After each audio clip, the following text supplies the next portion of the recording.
Hadirin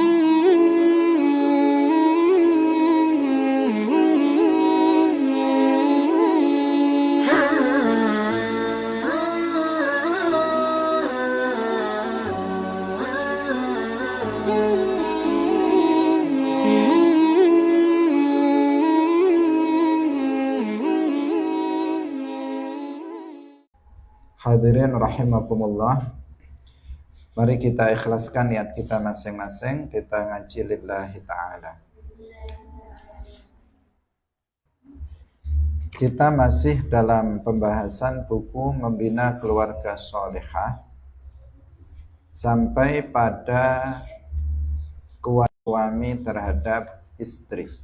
Kita sebutkan 3 kewajiban suami terhadap istri. Yang pertama adalah memberi nafkah. Kemudian yang kedua, tidak zalim atau memukul istri tanpa hak. Kemudian yang ketiga, yaitu mengajar istri ilmu agama yang pokok. 3 kewajiban tersebut telah kita uraikan dalam pertemuan sebelumnya. Pada hari ini akan kita lanjutkan kewajiban lainnya, kewajiban suami terhadap istri yang keempat. Pada halaman 14 bagi yang memegang buku ini. Yang keempat yaitu menyuruh istri melakukan hal-hal yang baik. Al-amru bil ma'ruf, yaitu menyuruh istri melakukan hal-hal yang baik. Terutama hal-hal yang baik itu ada kalanya yang wajib dan ada kalanya yang sunnah. Maka suami berkewajiban untuk memerintahkan istri melakukan hal-hal yang wajib dan memerintahkan pula melakukan hal-hal yang sunnah. Apabila seorang suami mengetahui istrinya meninggalkan kewajiban seperti sholat, puasa Ramadan, dan menutup aurat dari laki-laki yang bukan mahram, maka wajib bagi suami untuk menyuruh istri melakukan kewajiban tersebut. Jadi kalau melihat istrinya enggak sholat, maka suami berkewajiban untuk memerintahkannya sholat. Kalau melihat istrinya misalnya sholatnya itu tidak benar, dia sudah sholat, tapi tidak memenuhi ketentuan syarat dan rukun sholat, maka suami wajib untuk memerintahkannya melaksanakan sholat sesuai dengan ketentuan syariat Islam. Kalau suami mengetahui istrinya tidak puasa Ramadan, padahal dia tidak sedang haid atau nifas, maka wajib bagi suami memerintahkannya melakukan puasa Ramadan. Kalau suami melihat istrinya tidak menutup aurat di hadapan laki-laki yang bukan mahramnya, artinya dia membuka auratnya di hadapan orang yang haram untuk melihatnya, maka wajib bagi suami untuk memerintahkan istrinya menutup auratnya. Ini dan seterusnya dari kewajiban-kewajiban, maka wajib bagi suami untuk memerintahkan istrinya melakukan kewajiban-kewajiban itu manakala suami mengetahui istrinya belum atau tidak melaksanakan kewajiban-kewajiban tersebut. Bahkan apabila si istri itu membangkang terhadap perintah suami dalam hal menjalankan kewajibannya berupa sholat 5 waktu, maka sunnah bagi suaminya untuk menceraikan istrinya itu, khusus untuk sholat 5 waktu. Jadi kalau istrinya nggak sholat subuh misalnya, atau nggak sholat isya, nggak sholat zuhur, sholat 5 waktu, ini kan kewajiban yang paling wajib setelah iman kepada Allah dan Rasulnya. Suami mendapati istrinya sering meninggalkan kewajiban sholat 5 waktu, maka suaminya memerintahkan dia untuk melaksanakannya. Kalau istrinya membangkang, nggak mau, meski sudah disuruh oleh suaminya, tetap dia nggak mau sholat 5 waktu atau 5-5-nya atau sebagian dari sholat 5 waktu tersebut, maka hukumnya sunnah untuk menceraikan istri yang semacam itu. Karena itu seorang istri dia harus Pertama, sholat itu adalah kewajiban dia. Yang kedua, taat kepada suami itu juga kewajiban bagi dia. Jadi di sini double. Yang pertama dia meninggalkan kewajiban, yang kedua berupa sholat 5 waktu, yang kedua dia meninggalkan kewajiban berupa taat kepada suaminya. Sehingga sampai disunnahkan untuk menceraikan istri yang seperti itu, yaitu yang membangkang kepada suami, tidak mau melaksanakan sholat 5 waktu. Demikian juga apabila seorang suami mengetahui istrinya melakukan kemungkaran, maka wajib bagi suami untuk melarang dan mencegahnya melakukan perbuatan mungkar tersebut. Nah, kalau tadi al-amru bil ma'ruf, yang kedua ini adalah an-nahyu anil munkar. Jadi suami itu memiliki kekuasaan atas istrinya. Dia adalah pemimpin bagi istrinya. Seperti yang sudah kita sebutkan dalam pertemuan sebelumnya, Allah berfirman, ar-rijalu qawwamuna 'alan nisa. Karena suami itu memiliki kekuasaan terhadap istrinya, karena dia adalah pemimpin bagi istrinya, maka suami berkewajiban untuk al-amru bil ma'ruf wan nahyu 'anil munkar terhadap istrinya dengan kekuasaan yang dimilikinya. Bukan hanya sekedar dengan lisan. Kalau dia mampu dengan kekuasaannya, maka dengan kekuasaan. Dan suami mampu. Kecuali suami yang lemah.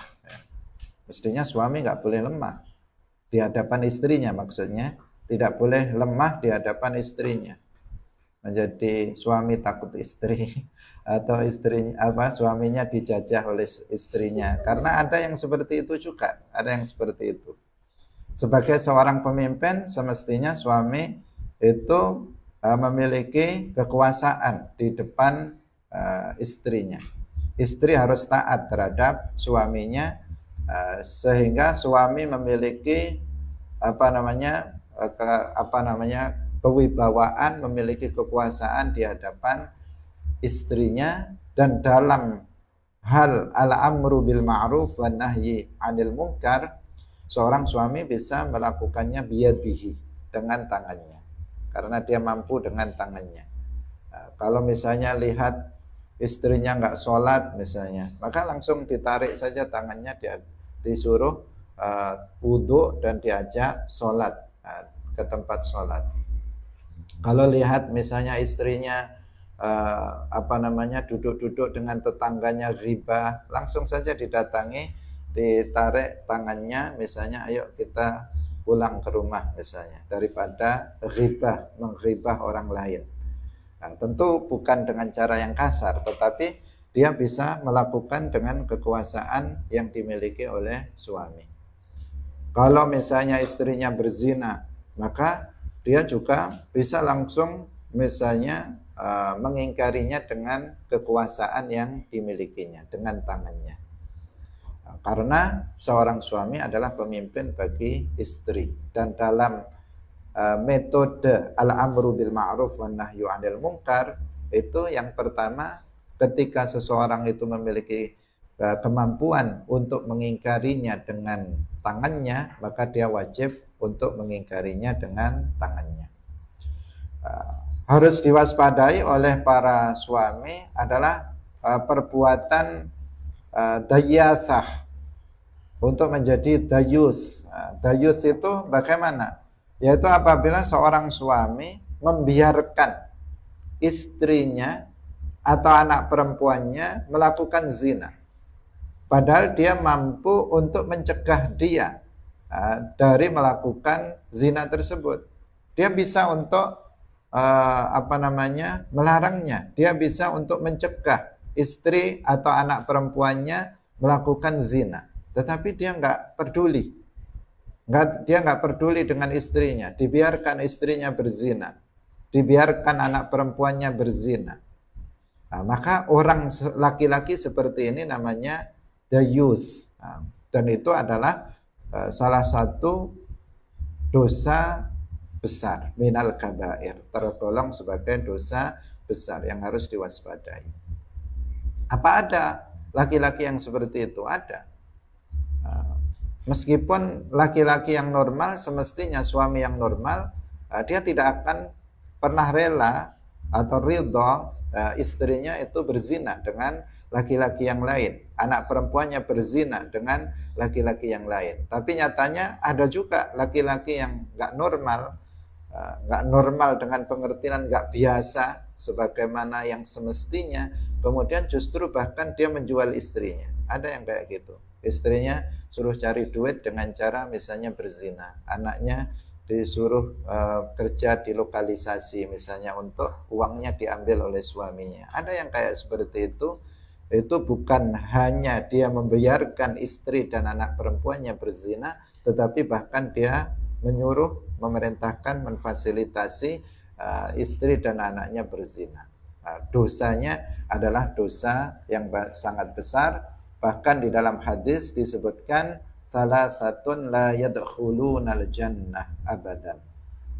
Artinya ma'al awwalin, ada 3 orang yang tidak akan pernah masuk surga bersama orang yang pertama kali masuk surga. Kalau dia muslim, mati dalam keadaan muslim, kan dia tetap akan masuk Islam. Tetapi kalau dia masuk kategori salah satu dari 3 orang ini, dia akan diazab dulu di dalam neraka, nggak akan diampuni dosanya oleh Allah. Artinya dosa selain syirik, dia mati dalam keadaan sebagai seorang muslim, tidak diampuni oleh Allah, sehingga dengan sebab dosa itu dia masuk neraka terlebih dahulu. Tidak akan masuk surga bersama orang-orang soleh, bersama orang-orang yang pertama kali masuk surga. Siapa? Yaitu yang pertama adalah ad-dayuth. Dayuth. Siapa dayuth itu? Tadi yang kita sampaikan, orang yang membiarkan istri dan anak perempuannya melakukan zina. Dia tidak merasa, tidak mau untuk mencegahnya, melarangnya, tetapi dia justru membiarkannya. Yang kedua yaitu warajulatu minan nisa, yaitu seorang laki-laki yang menyerupai perempuan. Seorang laki-laki yang menyerupai perempuan. Ini juga nanti tidak akan masuk surga bersama orang yang pertama kali masuk surga. Kemudian yang ketiga adalah mudminu al-khamr, yaitu orang yang pecandu khamr. Ini 3 orang ini tidak akan masuk surga ma'al awwalin, bersama orang yang pertama kali masuk surga. Jadi suami itu berkewajiban melakukan al-amru bil ma'ruf wan nahyu 'anil munkar di dalam rumahnya, dengan kekuasaan yang dimilikinya sebagai seorang pemimpin dalam rumah tangga. Dia bisa melakukan dengan kekuasaannya. Dia bisa mengancam, kalau kamu istrinya misalnya, kalau kamu tetap nggak sholat, kamu saya ceraikan. Misalnya kalau kamu berzina, maka kamu akan saya ceraikan. Kamu nggak saya kasih nafkah lagi, dan seterusnya. Dia bisa memaksanya untuk melakukan kewajiban dan meninggalkan perkara yang diharamkan. Karena seorang suami sebagai pemimpin di sini. Kemudian yang berikutnya, kewajiban yang kelima adalah berlaku adil kepada para istrinya. Ini jika punya istri lebih dari 1. Kalau istrinya cuma 1, ya sudah adil. Tapi kalau istrinya lebih dari 1, 2, 3, 4, maka seorang suami harus bisa berlaku adil terhadap istri-istrinya. Di dalam apabila dikatakan di sini, apabila seseorang memiliki lebih dari 1 istri, maka dia wajib berlaku adil kepada para istrinya. Allah Ta'ala berfirman, fankihu ma taba lakum minan nisa'i mathna wa thulatha wa ruba' fa in khiftum alla ta'dilu fawahidah aw ma malakat aymanukum. Jadi fa in khiftum alla ta'dilu, apabila kalian khawatir untuk tidak bisa berbuat adil terhadap istri yang lebih dari 1, maka satu saja, menikah dengan satu istri saja. Jika kamu nggak bisa berbuat adil kepada para istri kamu, maka menikah dengan satu istri saja. Biasanya dia gimana? Dia orang dari sisi ekonomi misalnya lemah. Bagaimana dia akan bisa berbuat adil punya 4 istri? Untuk satu istri aja nggak cukup, kemudian gimana dia menyiapkan rumah untuk 4 istrinya, menyiapkan nafkah untuk 4 istrinya, sementara satu saja dia belum tentu bisa mencukupi nafkah untuk istri yang satu itu. Jika nggak bisa atau khawatir untuk tidak bisa berlaku adil, maka menikah dengan satu istri saja. Hadirin rahimakumullah. Adil yang wajib bagi suami adalah adil dalam nafkah yang wajib dan mabit atau bermalam. Ini yang perlu digarisbawahi, bahwa adil yang wajib bagi suami adalah adil dalam nafkah yang wajib. Nah, kalau lebih dari yang wajib, maka itu tidak harus sama. Tidak harus sama. Kalau nafkah yang wajib, suami satu, istri 1, 2, 3, 4 harus sama. Tapi kalau lebih dari yang wajib, misalnya tambahan-tambahan, kalau tempat tinggal itu kan yang wajib apa? Kemarin yang sudah kita sebutkan, misalnya ada kamar 1, ada kamar mandi 1, kemudian ada dapur 1, alat-alat kebersihan, itu sama semuanya. Tetapi kalau isinya rumah, kemudian ada TV-nya, ada sofanya, ada kulkasnya, itu nggak harus sama antara istri satu dengan istri yang lain. Biasanya semuanya dibelikan TV, tapi yang istri pertama TV-nya itu hitam putih misalnya. Kemudian istri yang kedua warna tapi cuman 12 inch misalnya. Istri yang ketiga 20 inch, lebih besar.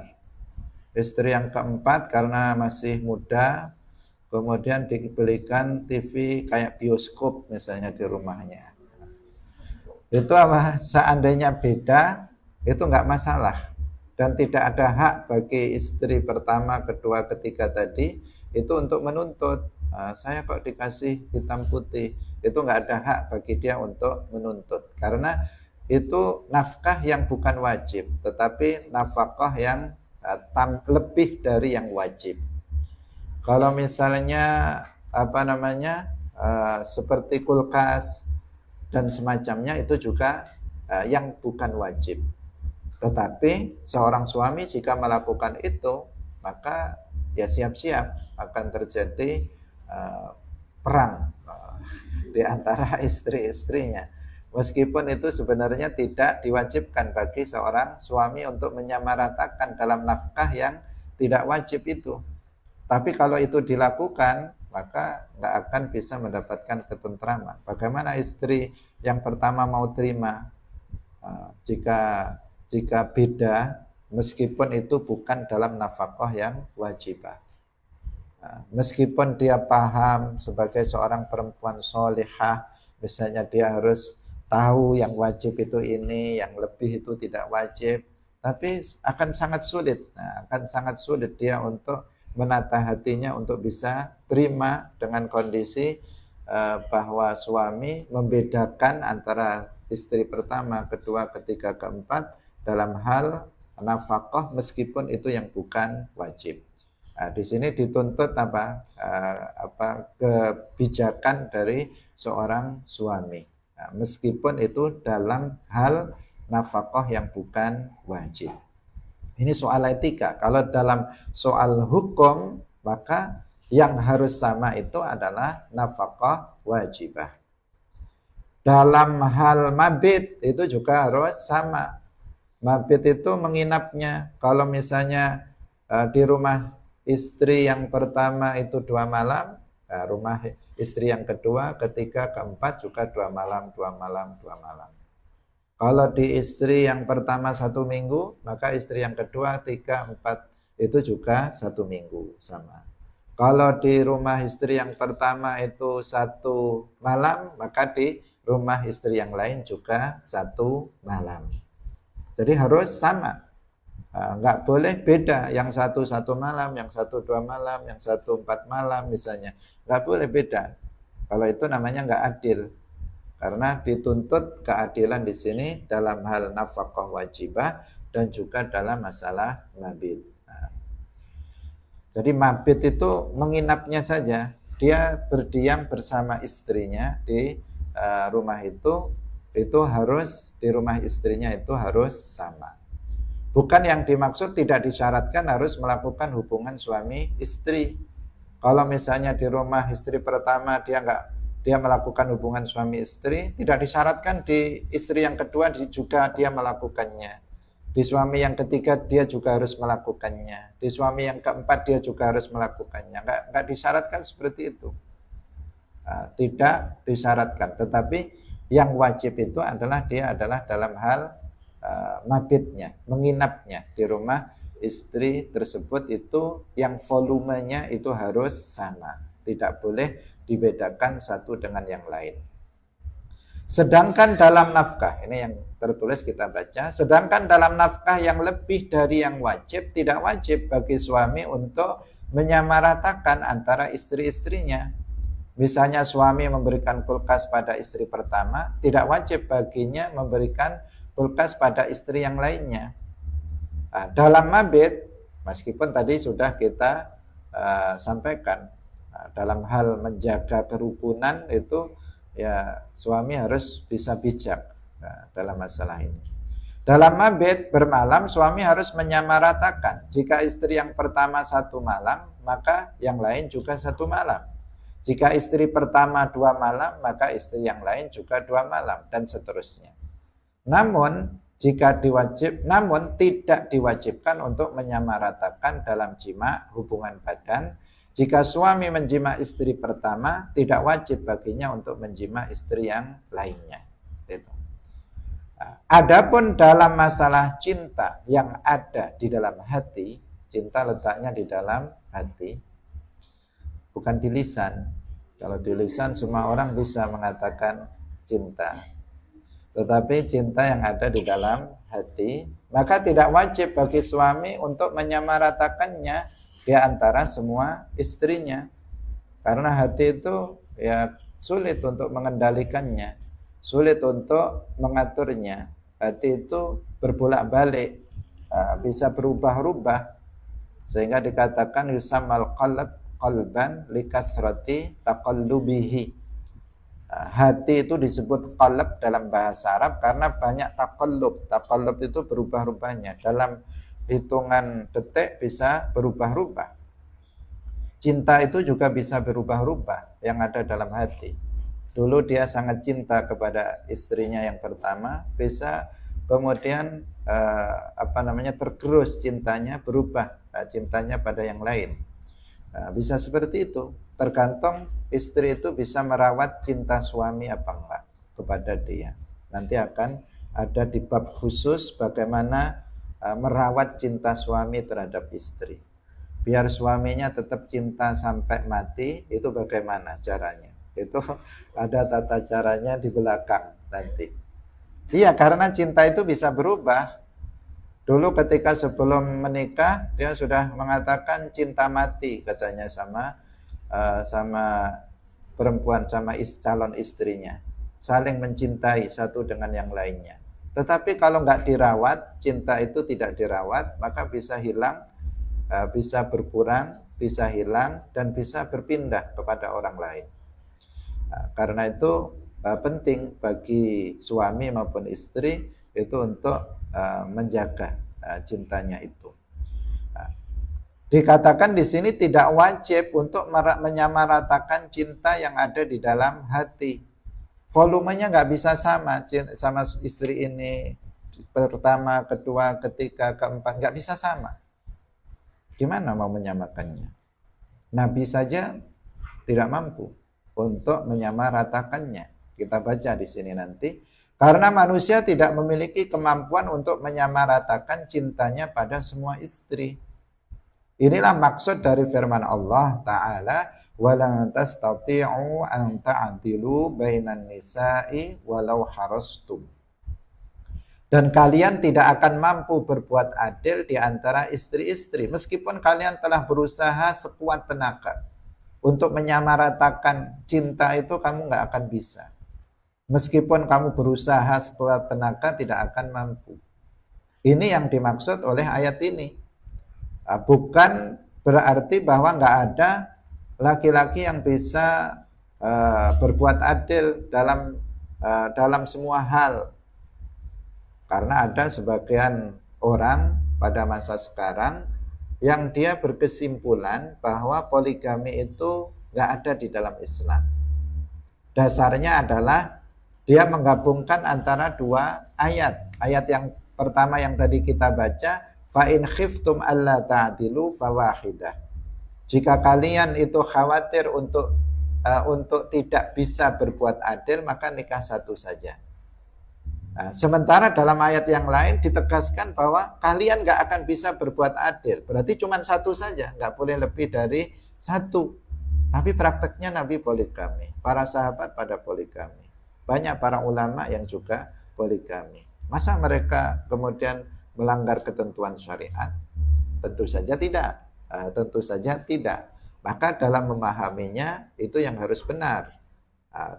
Pada ayat fa in khiftum alla ta'dilu fawahidah adalah dalam masalah nafkah wajibah dan dalam masalah mabit. Sedangkan dalam ayat wala tastati'u an ta'dilu bainan nisa walau harastum itu adalah dalam masalah mahabbah qalbiyah, cinta yang ada di dalam hati, itu yang nggak bisa disamaratakan oleh seorang suami, siapapun suaminya. Siapapun suaminya. Suami kadang mungkin dia akan dia akan berbohong kepada istri-istri. Yang pertama dia ketika sama istri yang pertama dia bilang kamu yang paling saya cintai. Kemudian ngomong kepada yang kedua juga sama kayak begitu. Bisa. Kenapa? Karena didesak oleh, kalau nggak ngomong begitu nanti istrinya marah. Akhirnya apa? Akhirnya dia berbohong kepada semua istrinya. Salahnya istri, dia bertanya, kenapa? Kalau dijawab jujur, dia marah. Kalau nggak jujur, suaminya yang bohong. Karena pada hakikatnya semestinya tidak ditanyakan seperti itu. Kenapa? Karena nggak mungkin itu akan sama. Nggak akan mungkin akan bisa sama rata. Dalam hal cinta itu pasti ada yang lebih dari yang lainnya. Nah, cinta itu dipengaruhi oleh istrinya. Kalau istrinya solihah, istrinya taat, baik, pasti akan semakin kuat cinta suami terhadap istrinya. Kalau istrinya suka bangkang misalnya, gimana cintanya akan bertahan? Bisa hilang. Bahkan dia bisa dengan sukarela kemudian menceraikannya karena sudah hilang cintanya kepada si istri tersebut. Bisa terjadi yang seperti itu. Nah, jadi Rasulullah Shallallahu Alaihi Wasallam bersabda, Allahumma hadza qasmi fima amliku, fala talumni fima tamliku wala amliku. Ya Allah, inilah pembagianku yang bisa saya miliki, artinya yang bisa saya lakukan. Maka janganlah engkau beri aku sanksi atau hukuman pada sesuatu yang tidak aku miliki, artinya yang tidak aku mampu, yaitu cinta di dalam hati. Nabi istrinya lebih dari satu, bahkan lebih dari 4. Itu kekhususan dari Rasulullah Shallallahu Alaihi Wasallam, karena ada misi dakwah dalam pernikahan Rasulullah Shallallahu Alaihi Wasallam. Dengan melalui istri-istri Nabi, Rasulullah bisa menyebarkan Islam, mengajarkan sebagian hukum Islam melalui para istrinya. dan dengan sebagian istrinya itu banyak kemudian yang kaumnya masuk ke dalam agama Islam karena menikah dengan Rasulullah Shallallahu Alaihi Wasallam. Rasulullah berdoa kepada Allah bahwa ini yang bisa aku lakukan untuk bisa berbuat adil kepada istri-istriku. Lebih dari itu yang saya tidak mampu, yaitu untuk menyamaratakan cinta dalam hati, maka mohon jangan engkau azab aku dengan sebab itu. Artinya itu di luar kemampuan manusia. Sehingga ketika Rasulullah Shallallahu Alaihi Wasallam ditanya, Ayun nasi ahabbu ilaika, siapa manusia yang paling engkau cintai wahai Rasulullah? Beliau mengatakan qala Aisyah. Beliau terus terang mengatakan Aisyah. Perempuan yang paling aku cintai, istriku yang paling aku cintai adalah Aisyah. Padahal istrinya ada yang lainnya, banyak. Tapi beliau mengatakan istri yang paling beliau cintai adalah Aisyah. Berarti nggak sama cinta Nabi terhadap istri-istri Nabi. Padahal istri Nabi semua solihat, nggak ada yang nggak solihah. Istri Nabi semua ummahatul mukminin, waliyat, semuanya wali semua istrinya Nabi. Nggak ada istri Nabi yang nggak baik, semuanya solihah. Tetapi cintanya Nabi terhadap Aisyah lebih dari cinta Nabi terhadap istri-istrinya yang lain. Fakultu minar rijal, kemudian ditanya lagi, kalau dari kalangan laki-laki siapa yang paling engkau cintai? Faqala abuha, bapaknya Aisyah yang paling aku cintai. Siapa bapaknya Aisyah? Sayyiduna Abu Bakar As-Siddiq radhiyallahu anhu. Dari kalangan laki-laki yang paling dicintai Nabi adalah Abu Bakar. Dari kalangan perempuan yang paling dicintai oleh Nabi adalah Sayyidah Aisyah. Ini adalah dalil yang menunjukkan bahwa al-mahabbah al-qalbiyah, cinta dalam hati, tidak harus sama. Karena jika diharuskan nggak akan ada yang bisa. Wong Nabi saja nggak bisa meratakan cintanya kepada semua istrinya secara sama rata. Apalagi manusia biasa seperti kita. Nggak akan mampu untuk menyamaratakan. Nah, meskipun demikian ya suami harus bijak juga dalam hal ini. Ini kan kita bicara ketentuan hukum. Tetapi dalam praktek di lapangan harus bijak. Karena cinta itu kan mempengaruhi pada perilaku. Kalau orang yang paling dicintai, pasti sikap suami kepada istri yang paling dicintai akan terlihat lebih perhatian, lebih baik dibandingkan dengan yang lainnya. Mungkin akan lebih sering dikasih hadiah, mungkin akan lebih sering dikasih ini dan itu. Karena apa? Dia lebih dicintai dari yang lainnya. Nah, yang seperti itu, ya suami kalau dia punya istri lebih dari satu, harus berhati-hati. Jangan sampai itu terlihat mencolok di hadapan istri yang lainnya. Kalau bisa ya nggak terlihat. Meskipun dia lebih dari yang lain, kalau ngasih sesuatu yang bonus atau sesuatu hadiah yang tidak diberikan kepada istrinya yang lain, ya kalau bisa tidak diketahui oleh istri yang kedua, ketiga, keempat, atau istri yang lain maksudnya. Karena kalau diketahui nanti dibilang sama istri yang lainnya pilih kasih, padahal sebenarnya itu tidak melanggar ketentuan syarak, karena itu bukan dalam hal nafkah wajibah. Ya jelas dia akan berpengaruh, ya kan?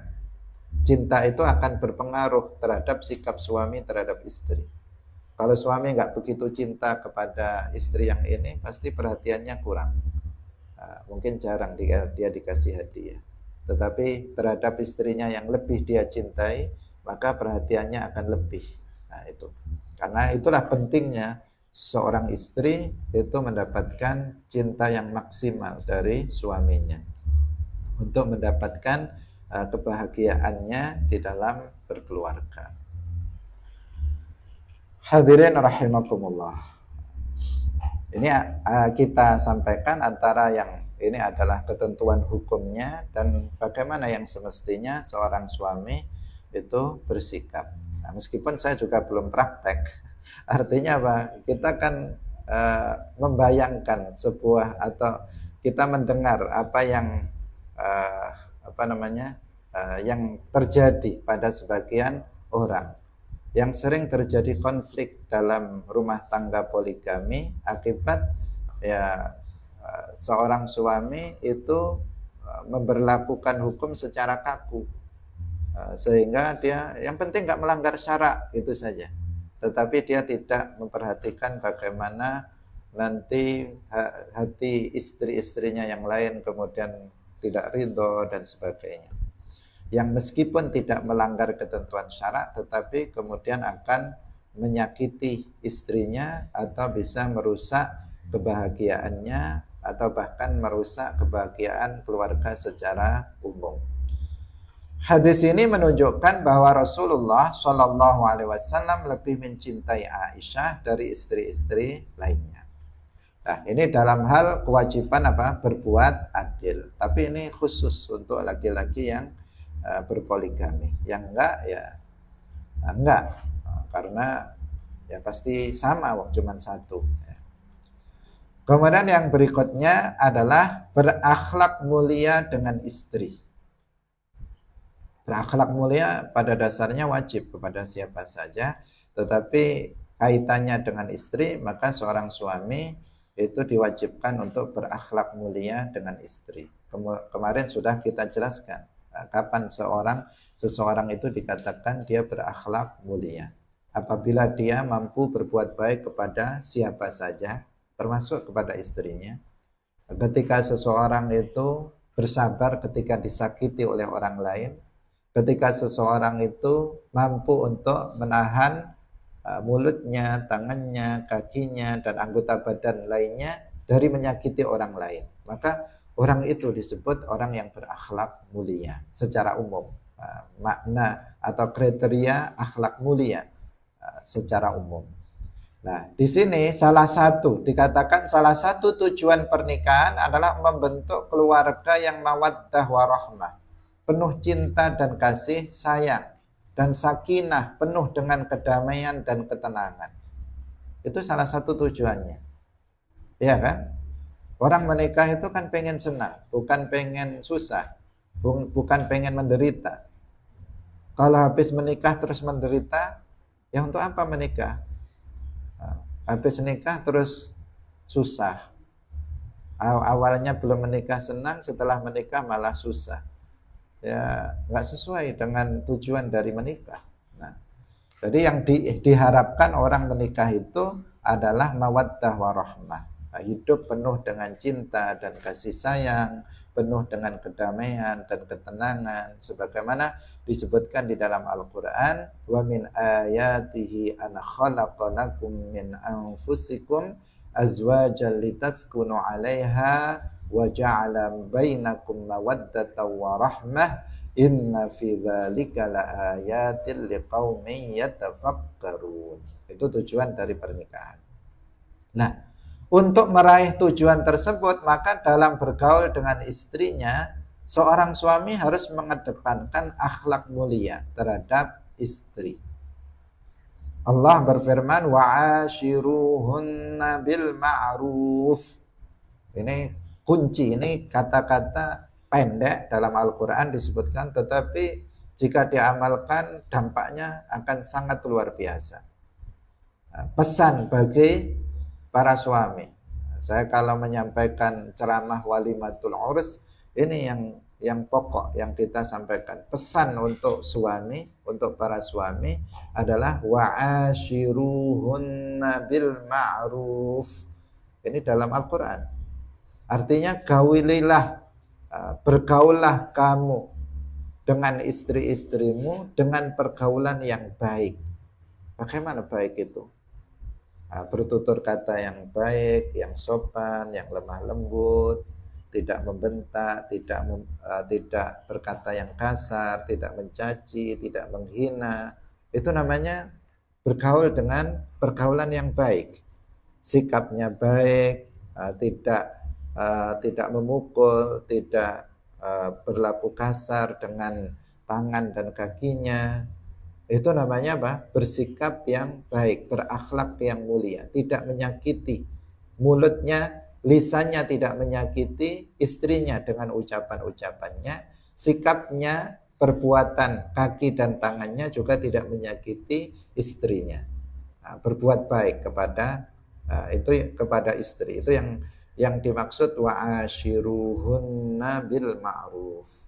Nah, jadi kalau perlu apa? Kalau perlu ya perlu juga. Tapi maksudnya kalau dia suka lupa-lupa, nanti kalau kalian punya suami, tulis ayat ini di dinding yang besar. Wa'ashiruhunna bil ma'ruf. Artinya agar suami selalu ingat bahwa dia berkewajiban untuk menggauli istrinya dengan akhlak yang mulia, dengan pergaulan yang baik, tidak semena-mena. Karena dalam ayat yang lain Allah berfirman wa akhadna minkum mitsaqan ghalidha, dan mereka telah mengambil perjanjian yang kuat dari kalian, yaitu melalui akad nikah. Ini bukan biasa-biasa, tetapi kalian mengambil para istri-istri itu adalah dengan perjanjian yang kuat, yaitu dengan melakukan akad pernikahan. Sehingga harus seorang suami berlaku baik kepada istrinya. Ayat ini diperkuat oleh Rasulullah Shallallahu Alaihi Wasallam dalam sebuah hadisnya. Beliau bersabda, "Fattaqullaha fin nisa, fa innakum akhadtumuhunna bi amanatillah."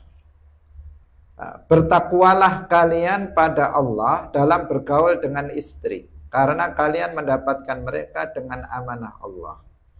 Nah, mengingat pentingnya berbuat baik pada seorang istri, sehingga Rasulullah menjadikannya sebagai pertanda kesempurnaan iman seseorang. Nah, ini perlu diingatkan. Beliau Shallallahu Alaihi Wasallam bersabda, akmalul mu'minina imanan ahsanuhum khuluqa wa khiyaruhum linisaihim. Orang mukmin yang paling sempurna imannya adalah yang paling baik akhlaknya. Dan orang mukmin yang paling baik adalah yang paling baik pada istrinya. Ini menjadi parameter.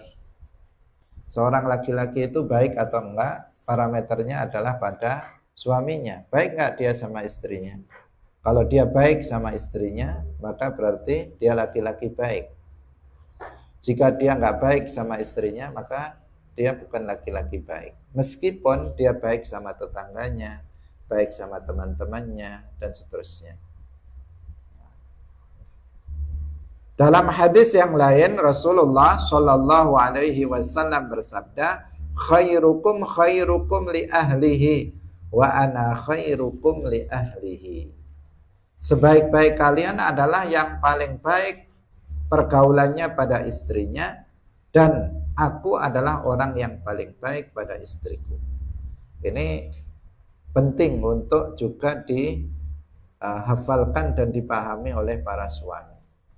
Jadi ukuran atau parameter baik tidak baiknya seorang laki-laki itu adalah seberapa baik dia terhadap istrinya. Kalau istrinya bilang suamiku adalah suami yang baik, maka ya memang baik betulan. Kalau seorang istri mengatakan suami saya kurang ajar misalnya, atau istri saya tidak baik, maka berarti dia tidak baik meskipun dia baik kepada orang lain. Kenapa? Karena begini, kebanyakan orang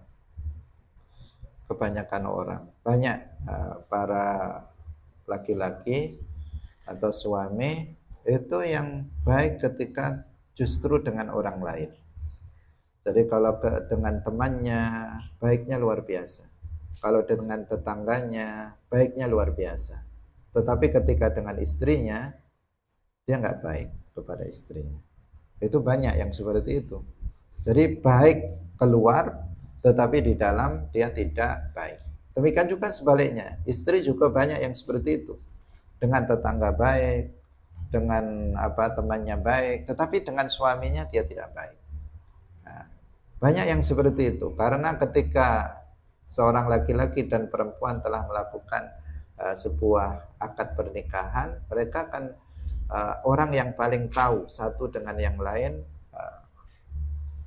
tentang segala hal, tentang banyak hal, tentang suaminya. Orang yang paling tahu tentang suaminya adalah istrinya.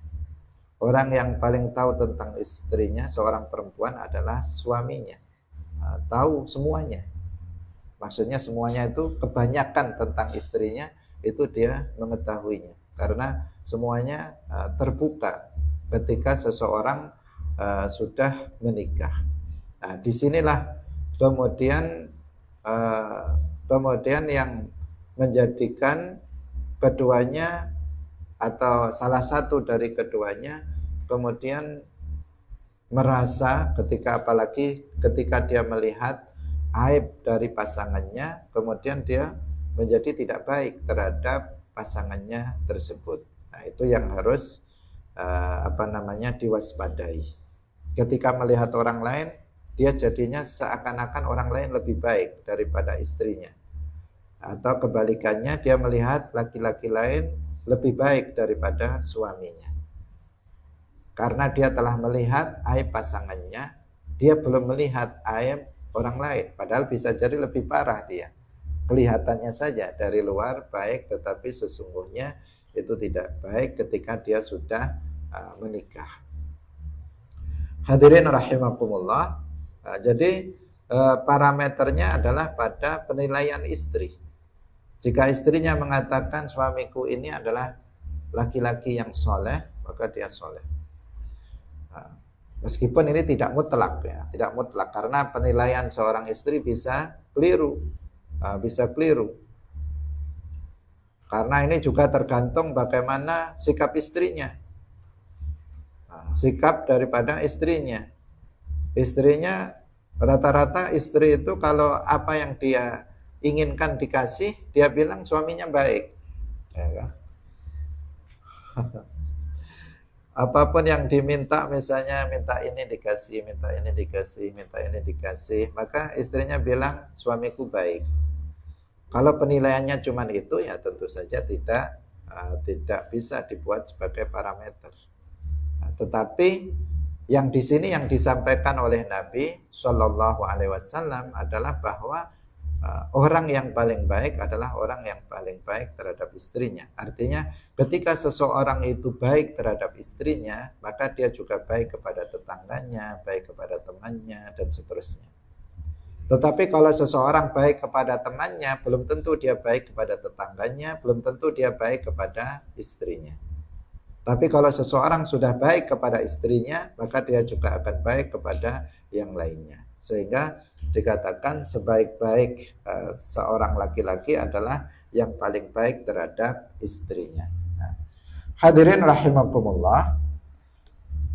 Kemudian ada akhlak-akhlak yang hendaknya dipraktekkan oleh seorang suami dalam pergaulannya kepada istrinya.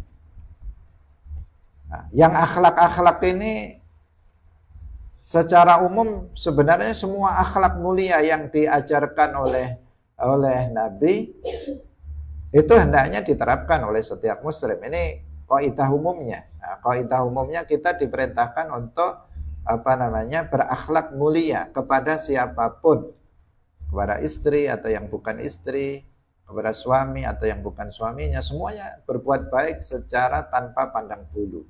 Pada umumnya begitu. Semua bentuk akhlak mulia wajib untuk diterapkan. Itu dasarnya, pada dasarnya seperti itu. Tapi yang kita sebut di sini itu adalah yang berkaitan dengan istri dalam rangka untuk menjaga keharmonisan suami istri dalam keluarga. Itu yang kita sebut di sini. Bukan terbatas hanya apa yang nanti akan kita sebut dalam buku ini. Masih ada akhlak lain yang harus dikembangkan, yang dipraktekkan oleh seorang suami dalam hal pergaulannya dengan istri. Tetapi yang menonjol dalam rangka untuk keharmonisan dalam keluarga, ini yang kita akan sebut. Jika ini nggak ada, itu bisa berantakan. Itu yang kita maksud. Ketika akhlak ini tidak diterapkan oleh suami, maka keluarga akan berantakan. Apa saja? Yang pertama adalah tawadhu. Yang pertama adalah tawadhu. Rendah hati. Suami harus menghilangkan kesombongan di dalam hatinya. Mutawadhi, rendah hati, tidak sombong. Mau menerima kebenaran. Meskipun itu yang menyampaikan adalah istrinya. Istrinya memberi nasihat kepada suaminya, maka dia mau menerimanya. Dia tidak menghina istrinya dengan ucapannya. Dia tidak menghina istrinya dengan lisannya, dengan tangannya, dengan sikapnya. Tidak. Karena sombong itu apa artinya? Sombong artinya tidak menerima kebenaran dari orang yang menyampaikannya, padahal dia tahu kebenaran itu ada pada pihak dia yang menyampaikan. Yang kedua, yaitu menghina manusia. Itu yang disebut sombong. Tawadhu itu kebalikan dari sombong. Artinya orang yang mutawadhi, yang rendah hati, dia menerima nasihat dari siapapun. Meskipun anaknya yang memberi nasihat, meskipun istrinya, istri kan dari sisi statusnya yang jadi kepala rumah tangga suami. Istri itu di bawah suami dari sisi posisinya dalam keluarga. Tapi kalau istrinya ngasih nasihat dia mau menerimanya. Nggak marah. Karena kebanyakan suami marah kalau dinasihati oleh istri. Suami maunya didengar oleh istrinya, tapi dia nggak mau dengar apa kata istri. Itu banyak yang seperti itu, laki-laki yang sombong. Itu artinya dia sombong, merasa bahwa dia yang harus diikuti, apa kata istri tidak perlu didengar.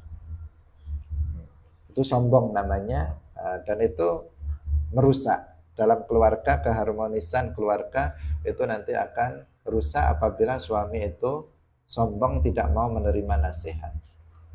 Apalagi kalau sombong yang kedua, dia suka menghina istrinya. Ini sudah berantakan. Ketika dia bilang misalnya, kamu kok jelek kali itu misalnya, dibilang jelek gitu saja, istrinya sudah sakit hatinya, dibilang jelek. Kalau kamu kok seperti ini, kamu begini, direndahkan oleh suaminya, maka sudah istrinya akan sakit hatinya karena kesombongan dari suaminya. Terjadilah keretakan dalam rumah tangga. Bentuk dari tawadhu, rendah hati yang dipraktekkan Nabi diceritakan oleh Sayyidah Aisyah. Sayyidah Aisyah ketika ditanya tentang pekerjaan yang selalu dilakukan oleh Rasulullah di dalam rumah beliau, dikatakan yakhsifu na'lahu wa ya'malu ma ya'malu rajulu fi baitihi wa kana yasna'u ta'amahu bi nafsihi wa yanjazu ayya syai'in yu'radu lahu min amalil baitih. Rasulullah menjahit sendalnya. Perlu kita ingat, Rasulullah siapa? Afdalu al-makhluqat. Beliau adalah makhluk yang paling mulia, nabi yang paling mulia, pemimpin dari para nabi, pemimpin dari umat manusia seluruhnya nanti pada hari kiamat. Tidak ada yang lebih mulia dari Rasulullah Shallallahu Alaihi Wasallam. Tetapi apa yang beliau lakukan di dalam rumah? Orang yang termulia, kekasih Allah. Beliau dikatakan Rasulullah menjahit sandalnya. Kalau sandalnya sobek, dijahit sendiri. Dan Rasulullah melakukan yang biasa dilakukan seorang laki-laki di rumahnya. Wa kana yasna'u ta'amahu bi nafsihi. Beliau membuat makan untuk dirinya sendiri. Artinya membuat makanan sendiri. Dan beliau melakukan apa saja pekerjaan rumah yang ditawarkan pada beliau. Nah, jadi seorang suami ini ilmu ya. Seorang suami kalau mengikuti Nabi, dia tidak gengsi untuk melakukan perbuatan yang ada di rumah, nyapu misalnya, atau mencuci pakaian, atau memasak misalnya. Dia tidak gengsi untuk melakukan hal-hal yang seperti itu. Nah, meskipun di sini bukan berarti suami harus seperti itu. Artinya dia tidak merasa rendah apabila dia melakukan pekerjaan-pekerjaan di rumah untuk membantu istrinya. Nah, itu tidak itu yang menunjukkan kerendahan hati atau ketawaduan seorang suami pada istrinya. Dalam hadis yang lain Rasulullah Shallallahu Alaihi Wasallam bersabda, "Kana yakhitu thawbahu wa yakhsifu na'lahu wa ya'malu ma ya'malu rijalu fi buyutihim." Rasulullah menjahit pakaiannya, menjahit sendalnya, dan mengerjakan pekerjaan yang dilakukan oleh kaum laki-laki di rumah mereka. Ini menunjukkan ketawaduan dari Nabi, padahal beliau afdalu al-makhlukat, makhluk yang paling mulia, mau melakukan pekerjaan rumah untuk membantu istrinya. Ini luar biasa ketawaduan dari Rasulullah Shallallahu Alaihi Wasallam. Ada masih akhlak-akhlak yang lainnya, masih banyak. Insya Allah akan kita lanjutkan pada pertemuan berikutnya. Di antaranya seorang suami harus mampu meredam emosinya. Seorang laki-laki harus sabar dalam menghadapi istrinya. Seorang suami harus jujur dan amanah. Seorang suami harus tidak banyak bicara. Kemudian harus husnudzon, berprasangka baik terhadap istrinya. Dan kemudian seorang suami harus tawakkul ala Allah, bertawakal kepada Allah, terutama dalam hal rizki yang dia dia cari atau yang dia peroleh dalam keluarga. Insya Allah itu akan kita uraikan dan kita jelaskan dalam pertemuan berikutnya. Barakallahu fikum, wallahul muwaffiq ila aqwamit thoriq. Wassalamualaikum warahmatullahi wabarakatuh. La ilaha illallah. Allahumma salli ala sayyidina Muhammad wa ala alihi wa sahbihi wa sallim. Rabbi ghfirli wa liwalidayya wa lil mu'minina wal mu'minat.